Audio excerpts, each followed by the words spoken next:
What's up, guys? We are live with another All Elite breakdown. This is episode 5. I'm your host, Hunter Chambliss. I'm joined by my co-host, Kirby French. How's it going, man? We're official now. We got our own intro. We got our own intro video. we also, rocking my classic nice. Bucks t-shirt. Nice. I apologize in advance for my lights dimming and rebrightening. It's like an AC electrical issue. It's just I got to deal with it. Nah, man, that's cool.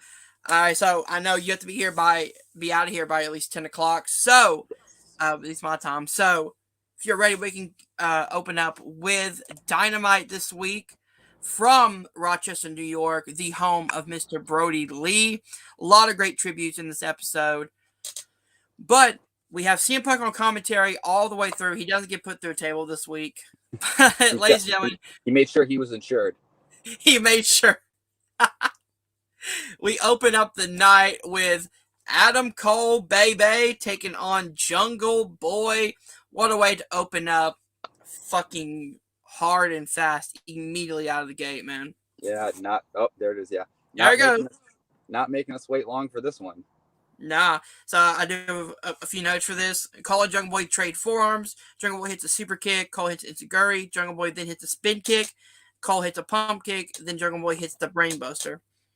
Jungle Boy hits the Poison Rana and a running forearm to the back of the head for a near fall. Cole hits a super kick onto Jungle Boy to the outside. Cole goes to the Panama Sunrise, but Jungle Boy blocks into a hard run on the outside. Cole hits a super kick, then the Panama Sunrise. Jungle Boy kicks out. Cole goes for the last shot, or I guess it's called the boom, as Scalper said. But Jungle Boy ducks into the snare trap. Jungle Boy goes for the German suplex. Cole blocks the ref, then hits a low blow, then the boom for the victory. Yeah, really solid match. It kind of went the way I figured it would, because I know that Jungle Boy is pretty high in the rankings, and I don't think they really want him challenging for the belt yet. So I figured he was going to get a loss here, but I also figured it was going to be through some sort of nefarious heel tactics. And that's pretty much how it went down. And yeah, this was a great showing for both of them. I really like the spot where, like, most of the times you'll see people like trade shots back and forth, like forearms or like fists, but they were just kicking back and forth, doing various different like super kicks, spin kicks and stuff. I thought that was great. Kicks. Right. Yep. All right, so we move on to Dante Martin and Matt Sydal taking on the Nightmare Family, which is Cody Rhodes and Lee Johnson. Cody goes for the Escalera, but Matt moves and hits the Meteor on the outside. We can come back from break. Lee hits a dropkick, and Matt tags in Dante, and Cody tags in. Cody hits the Zaster kick on Matt, then hits the Vertebreaker on Dante, but Dante kicks out. Dante hits a missile dropkick, which, again, the height he gets every single time he hits that move is always impressive. I feel like he's going to hit the ceiling at one point. Yeah. He hits the dropkick on Cody, then hits the double springboard moonsault on Cody. Cody kicks out. Lee ties himself in and hits the brainbuster on the knee for Dante to pick up the win, on Dante for the Nightmare Family to pick up the win. I am so impressed with Dante Martin the more I see of him. I'm such a huge fan of his. He was just pulling out crazy because I already knew like how good Matt Sydal was, and just like Dante Martin, and like he's so young and he's only going to get better, so I'm really excited for his future. That's the scary thing. He's great right now against guys like Cody Rhodes. Imagine in 5-10 years how great he's going to be. Yeah, for real.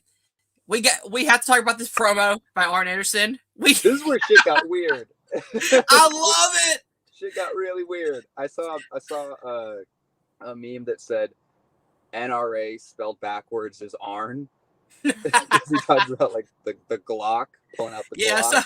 So Arn says the differences between him and Cody is that if someone tried to take Cody's car, Cody would say, "Here, take it, just don't hurt me." But if someone did that to Arn, he would pull out his Glock and blow their brains out. He won't coach a loser, and him and Lee leave.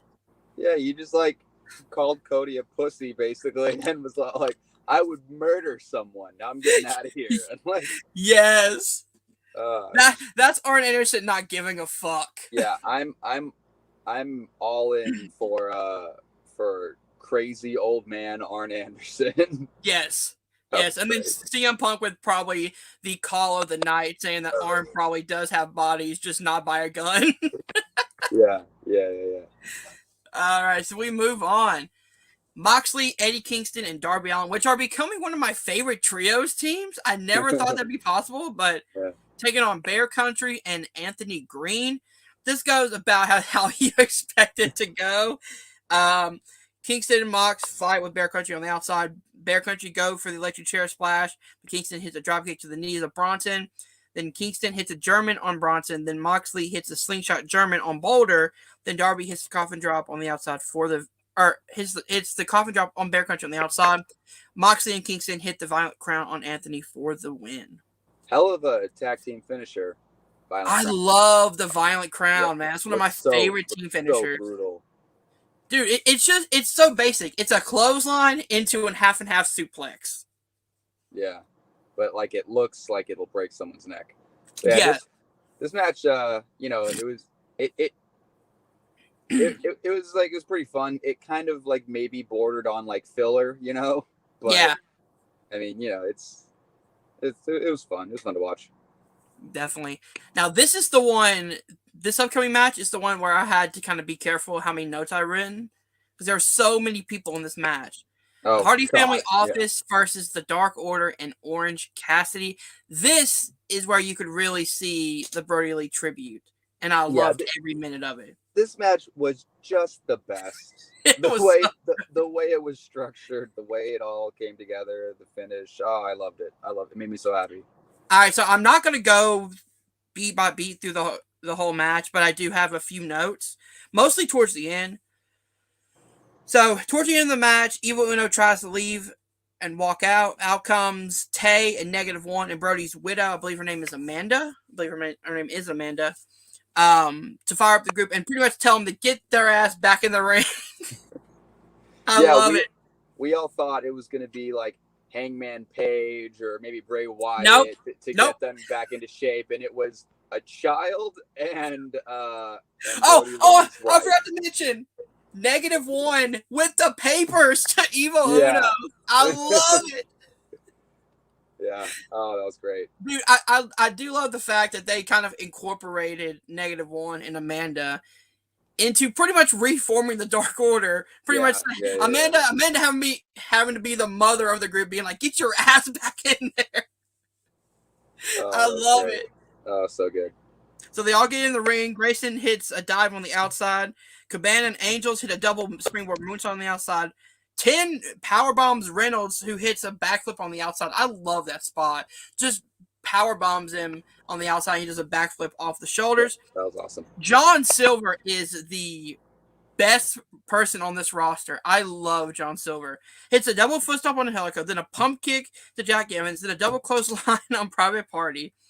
10 hits a spine buster on Jorah, who is the new member of the Hardy Family Office. Then they hit a Kamigiri, a spinning elbow, an Enziguri, a stunner, then a German in that order. Like that was back and forth. A lot. It was like, it was just as soon as Amanda and -1 got him into shape, it was just nonstop move. Yes. Then a stunner, then a German, then Uno and Grayson hit fatality and let Silver pin for the victory. Yeah. This was just a fun match, man. Yeah, so much fun, so like heartwarming. Just you made you feel all warm and fuzzy inside. Yeah, I loved it.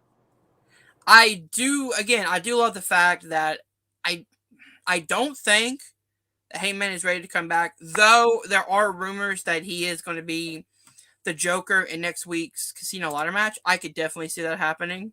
Possible. But if they don't want to ruin the surprise by having Heyman come back a week early, this is a great way to get the Dark Order back on track. Yeah, for sure.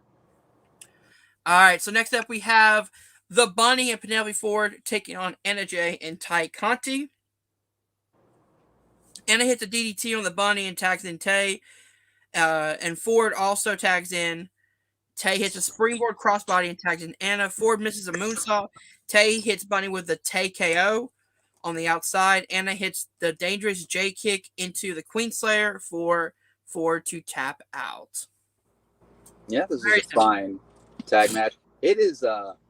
It's not looking good for the Hardy family office. No, I don't especially what happens on Rampage. They got to win. Especially what? I said, especially what happens on Rampage. Oh yeah, we'll get to that. But yeah, I can't remember the last win that those guys have gotten. But yeah, I mean, hey, maybe that's leading to some sort of split or some kind of shakeup with them. Yeah. So now we move on to our main event of the evening. The TNT Championship is on the line. Miro defending the title against Sammy Guevara, as JR would say. I absolutely loved this match. This was a hell of a match. Such a good match. Miro uses his strength and size to bully Sammy around. Sammy is able to sidestep Miro, who goes face first into the steps on the outside. Sammy goes for a shooting star press, but Miro is able to catch him midair into a belly-to-belly suplex. He almost fucking drops him. Great recovery by Miro, though, to lift him up after almost falling and then doing it. Yeah, for real. Like, he's basically just deadlifted him from pretty much from the ground. From the ground, yeah. Miro exposes all the turnbuckles around the ring, but Fuego del Sol comes out to distract Miro. Sammy runs in, hits a knee to the face of Miro, who stumbles face first into the exposed turnbuckle. Sammy hits the Tornado DT, then the GTH, then finally the 630 splash to win the title. I called it. Remember, guys, I called it here last week. Sammy Guevara is your new TNT champion. What a fucking match, and what a great way to not only position Miro back into the singles division, but also using Miro's name value from WWE, to put over a brand new star in Sammy Guevara. Yeah, and like this is, if you think about it, it's been building for a long time, ever since Fuego del Sol first showed up and had that match against him, because like obviously they made it known that he was Sammy Guevara's friend, so you had that and like, oh sorry, it also pays off if you watch Sammy's vlogs he does on YouTube, because I watched a little bit of them, and they kind of tell the inner story of like the friendship between Sammy and Fuego del Sol in that, so it kind of pays off. So like you had that on one end to like transition into Sammy feuding with him, and also the story that they've been telling for a long time of Miro's neck, because that was a big part of this match as well. So you had those two aspects really coming like full circle and coming to a big payoff for this match, a big win for Sammy. And what's also good about this is this happened on the tribute episode to Brody Lee, who they keep saying, and I agree, was one of the best TNT champions out there. And the fact that, like, in his hometown, you take the TNT title and you give it to someone brand new. Yeah. Elevating that title even more to someone younger. Yeah, this was a good time to do it. I almost wonder, because they've been putting so much emphasis on the friendship of Fuego del Sol and Sammy Guevara, but the fact that they're not like a tag team, and the fact that Fuego del Sol didn't win, but Sammy did. If they're going to start a feud? Yeah, if they're going to turn Fuego del Sol heel and then have a feud between those two. That'd be interesting. I would want to see it for a little bit, though. Yeah. You want to let that kind of like simmer for a little bit. So, I'm not sure if you've watched Road to the Top, the first episode last week. No, I didn't. They announced who Sammy Guevara's next opponent is going to be next week. For the title? Mm-hmm. Who is it? The Forbidden Door has been opened again. Bobby Fish. Nice. Sammy Guevara versus Bobby Fish for the TNT Championship next week on the anniversary show of Dynamite. They also, the week after, they're going to do either, if Sammy defends against Bobby, he's going to take on either Ethan Page first, and then Scorpio Sky next week, the week after, or it's going to be vice versa. Wow. So they're already putting up the first 3 weeks of potential matchups. That does not like anybody thought that Bobby Fish was going to win anyway, but that kind of like says like, yeah, Sammy's gonna win. Like they never made it official that was going to be what it is, but that's what I got by what I saw with the promos or whatever. But I don't know. Like, you never know what could happen. Yeah. All right, guys. We now move on to AEW Rampage from 10/01/21. Again, starting off with matches we want to see, man. Bryan Danielson taking on Nick Jackson. Let me open my phone. Danielson hits a tope suicide on the outside and then shotgun dropkick to Nick Jackson. Danielson has Nick Jackson in a surfboard stretch, and then he transitions that into the Dragon Sleeper. I love the Dragon Sleeper. I love the Dragon Sleeper, and I love that variation of it. Yeah, you could like that just like made my back and shoulders just hurt. For real. Nick is able to get out by raking the eyes of Danielson. Danielson sends Jackson to the ropes. Jackson spins around the ropes into a lariat. Danielson goes for the head kick while on the apron, but Nick moves and Danielson kicks the ring post. Like, oh my God, my ankles. No, thank you. No. And then gets hit with a German on the apron, which again, his neck. Yes. His neck. Danielson, Nick rolls him in. They fight for a little bit. Danielson is able to lock in the cattle mutilation for the win. After the match, the Elite come out. So does Jungle Boy and Luchasaurus and Christian. Jungle Boy puts Cole into the snare trap, and Danielson puts Omega in the label lock. They both tap out. Foreshadowing, huh? Yeah, for sure. And yeah, I like that they definitely put over the cattle mutilation and this idea that like Danielson can really like beat you with anything. Like any number of moves. It's not just the knee or the label lock. He can whip out any kind of submission hold to make you tap. Definitely.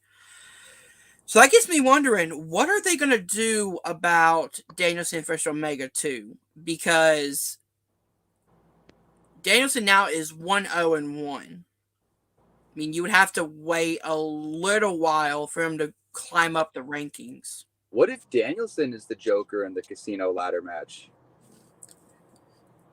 See, well, no, he has a match the same night.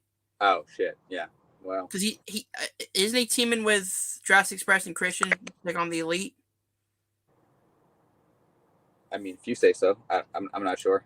Let me check just to be sure, because that could be a way they could get him in there. But usually they try to save the Joker for like a debut or like a return. Yeah.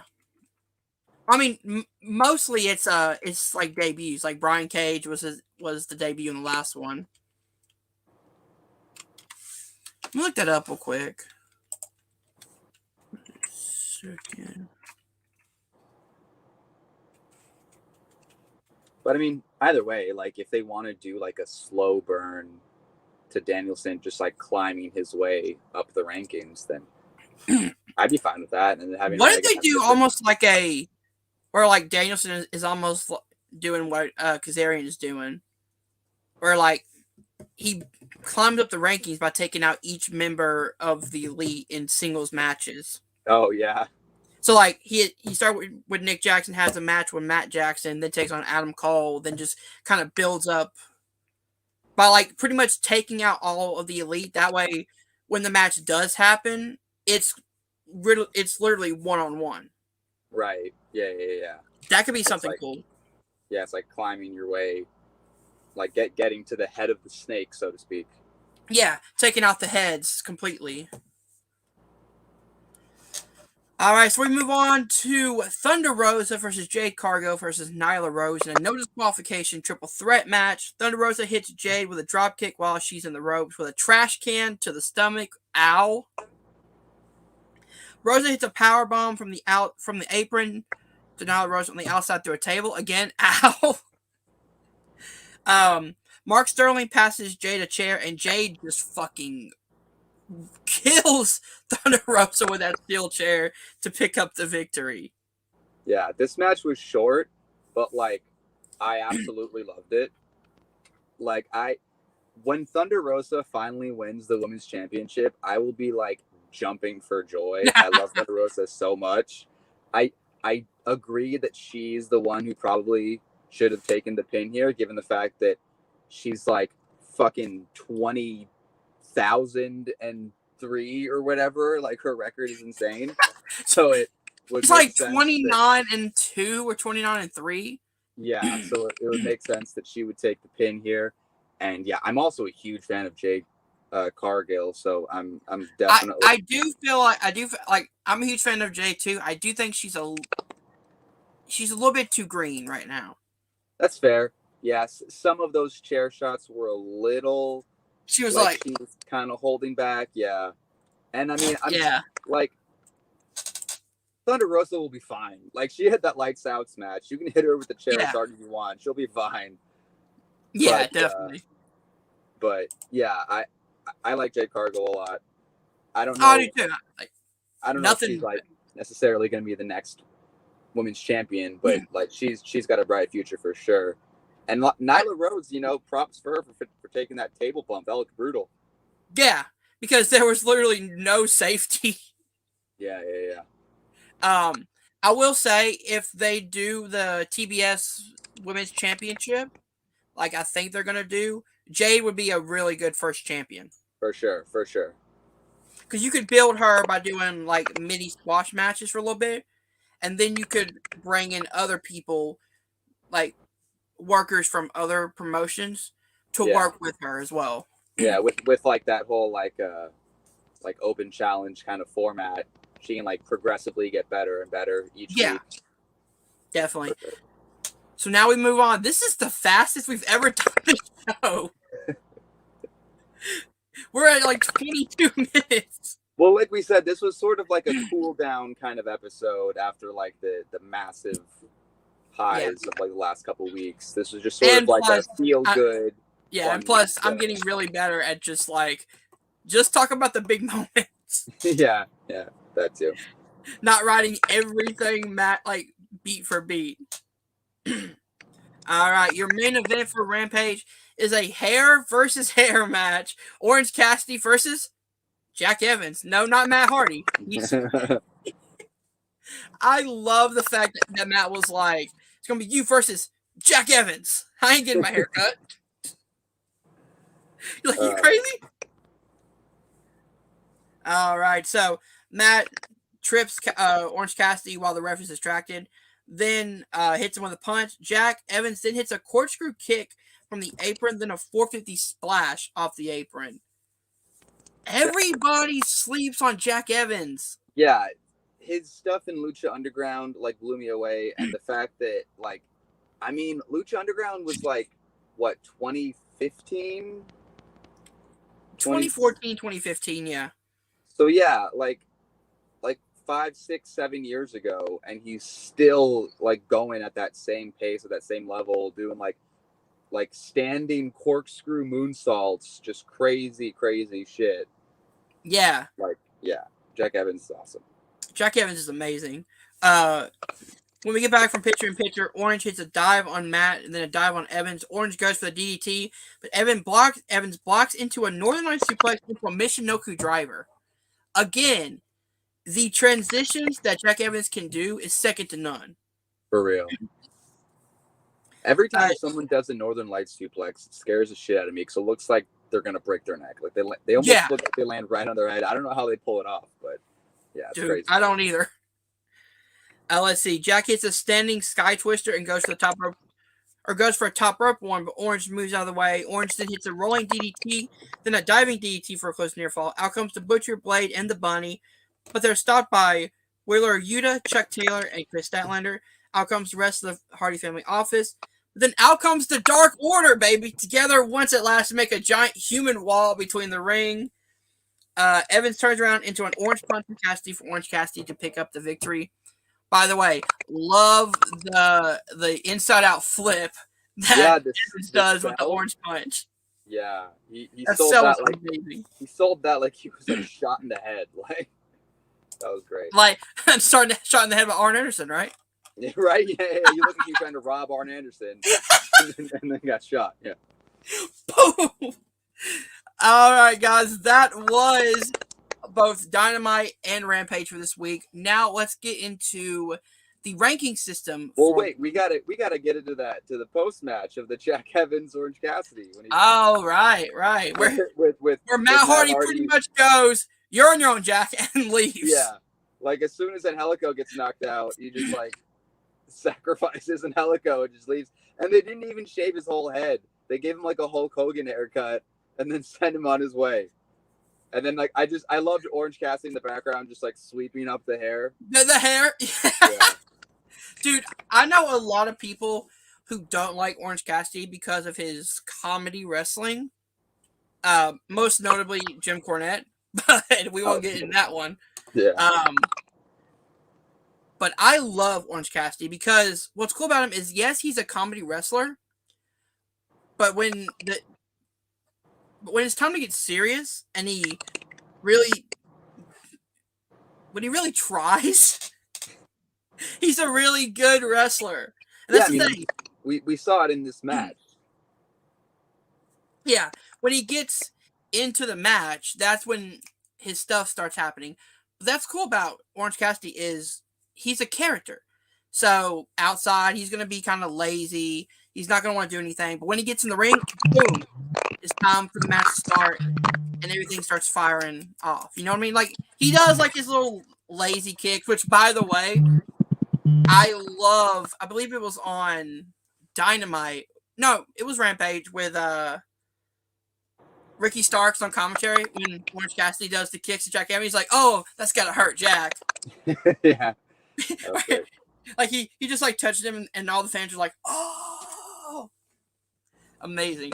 Yeah, great stuff. And then like obviously him holding -1 and everything, another great like heartfelt moment. Yeah, he picks up -1 on his shoulders. By the way, that kid is having so much fun. Oh yeah, for sure. Which I'm not sure if I told you what Tony Khan is doing for -1. He's got like a guaranteed contract already for when he turns 18. Yeah. Yeah. And also like Tony Khan has pretty much set up Brody Lee's family for life. That's awesome. And that's probably a big reason why Owen Hart's widow decided to team up with him to do the Owen Hart Cup. Because they see that, or she sees that AEW knows how to do tributes to one of their own. Right. All right, so let's get into the ranking system real quick this week.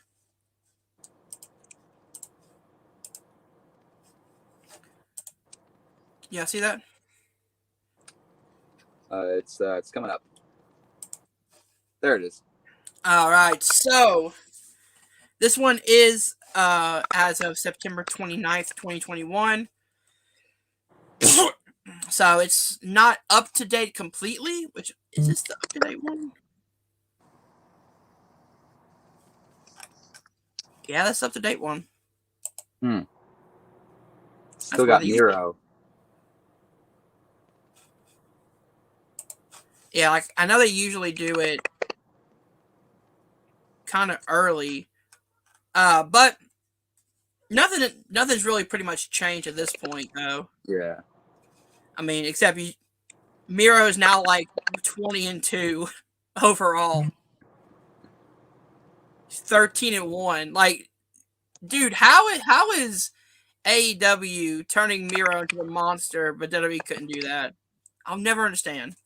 I mean, they were doing it for a while in the beginning. Yeah. So again, Orange Cassidy is at number 1, 16-1-1, which I guess now it'd be what? It'd be 17-1-1. Yeah, I think so. John Moxley 13-2 at 2. 3 is Christian Cage 7-1. Jungle Boy Jack Perry is 13-2 at number 4, and Powerhouse Hobbs is 16-3. Which again does make sense as to why Powerhouse Hobbs dropped to number 5, because he did lose to CM Punk, who is an unranked competitor right now. Right. Women's division, Thunder Rosa again 29-2. How the hell? I'll never understand it. I guess Jade Cargill. I guess she'd be 29-3 now, but like still. Yeah, 29-3. Jade Cargill 15-0 right now at number 2. Hikaru Shida is 15-1. That could change next week when she takes on Serena Deeb, which that's gonna be a great match, by the Yeah, looking way. forward to that one for sure. Ty Conti is at number 4 with 26-4, and rounding out the top 5 is Chris Statlander with 16-1. Then your tag team rankings: the Young Bucks are 10-2 at number 1. Jurassic Express at number 2, which are 11-3. The Gun Club still at number 3 with an 8-0 record. Private Party is 11-2 with coming at number 4, and FTR ranks in number 5 with an 8-2 record. If you want, we can. While we have time, we can also go over next week's show. Yeah, go for it. I believe that's was the second anniversary show. Yeah, that's what they were definitely pushing that. So it's like I said, this week is kind of a cool down. Next week being the 2-year anniversary, they're probably gonna like go a little more all out like they have in previous weeks. Oh yeah, pun not intended. So yeah, I was correct. It is the Elite, which is Kenny Omega, Adam Cole, and the Young Bucks, taking on Bryan Danielson, Jungle Boy, Luchasaurus, and Christian Cage. Nice. Then we have Hikaru Shida taking on Serena Deeb, which is going to be a fantastic match. By the way, Shida aiming to capture her 50th AEW win on Dynamite, which would make her the first woman in AEW to rack up that many wins. Yeah, that I remember they did do a promo for that, hyping that up. All right, then we have the TNT Championship match, which, oh my god, cannot wait for this match. Sammy Guevara taking on Bobby Fish. Yeah, looking forward to that one for sure. You think Bobby Fish is going to join the Elite? I don't think so. Yeah. I think maybe if Kyle O'Reilly was there, then maybe. But given the fact that he is coming in as like a singles wrestler, then maybe not. And I'm not even sure if he's signed fully with AEW. I think he's still under contract with Ring of Honor. Gotcha. Which again, that's awesome that Ring of Honor, if he is with Ring of Honor. Hold on. Yeah, I can't look it up right now. But then we have the Casino Ladder match. Winner receives a world title shot. We have Pac, Andrade El Idolo, John Moxley, Lance Archer, and I believe they also announced that Matt Hardy and Orange Cassidy were added as well. Yes, so that's 5, and then you have the Joker. A lot of different storylines going into this one. Huh? There's a lot of different storylines you've got going on to this one. Multiple feuds. Yeah. And like Andrade and Pac in a ladder match, like, yes. John Moxley in a ladder match? Yeah. People about to die? Who is your guess on who the Joker could be? Oh, man. I mean, I guess it could be Hangman. I still don't know when Bray Wyatt's 90-day non-compete clause ends. So it could be him as well. Yeah? I'd probably say one of those two, assuming that Paige is ready to come back. See, I have a theory that it might be Leo Rush. Oh, you're right. Yeah, they did have that promo. I'm excited for that. I fucking love Leo Rush. Dude, Leo Rush is fantastic, which, again, we didn't mention that because I was going through it so fast. But, yeah, he had a great promo on Dynamite. So it could be his return match could be in the ladder match, which, again, Leo Rush in the ladder match be for great. Sure. And I remember being super bummed out when he announced his retirement because, like, he's so good and he's so young. So I'm glad that Tony Khan was able to convince him to join. But, I mean, Hangman Page does feel like the obvious choice, especially with Full Gear coming up soon. Yeah. And what I would do, personally, if again, if Hangman is ready to come back, I'd have Hangman Page come out, win it, then challenge Kenny at Full Gear, which would be 1 full year to the day that they had their contenders match last year. Nice. Then I would have Page win it at Full Gear.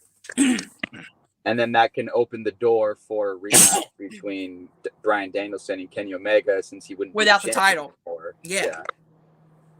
So that's what I would do, but it all depends on if Hangman is ready to come back. Yeah. Which again, no rush, man. Like you have a kid, so no rush. Yeah, for sure. I believe that's all we have right now. But man, that's looking like a stacked card already. Definitely. I'm excited for this coming week for sure. Definitely. All right. Yeah, we're actually finishing under the hour limit this week. Congratulations, us.